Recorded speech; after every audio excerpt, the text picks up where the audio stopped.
baba afike huko. Na venye tu wananchi wamesema baba akiguzwa hata na risasi, Raila Amolo Odinga hata kama hajauawa na aguzwe hata kwa miguu na risasi, na kuambia ya kwamba hii nchi kila mtu aende pande yenye atakuwa, ama ukuwe upande wa Raila Amolo Odinga ama ukuwe upande wa Ruto. Sisi kama wanaazimio na wanakenya wazalendo tuko tayari kugawiwa nchi yetu.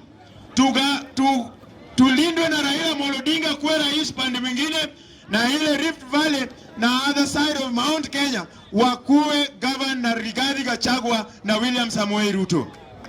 Every time sijaona wananchi wakiuana wenyewe, sijaona wale ambao wanaandamana wakiuana wenyewe.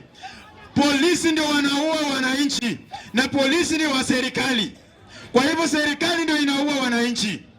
Kwa hivyo mkijaribu kutuua sisi wote tunatoka on Wednesday, Thursday and Friday venye baba ameamuru ama venye baba ameamurisha. Uue wa Kenya wote, mubaki wawili hapa Kenya.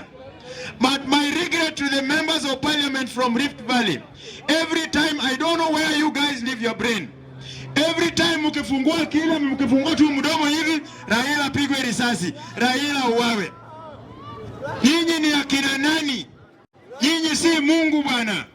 Tunawaambia ya kwamba Raila Amolo Odinga atakoa kwa miaka yake zile aliandikiwa na Mwenyezi Mungu. Na sisi tuko nyuma ya Raila Amolo Odinga, na venye baba amesema on Wednesday, Thursday, Friday tutoke sisi sote.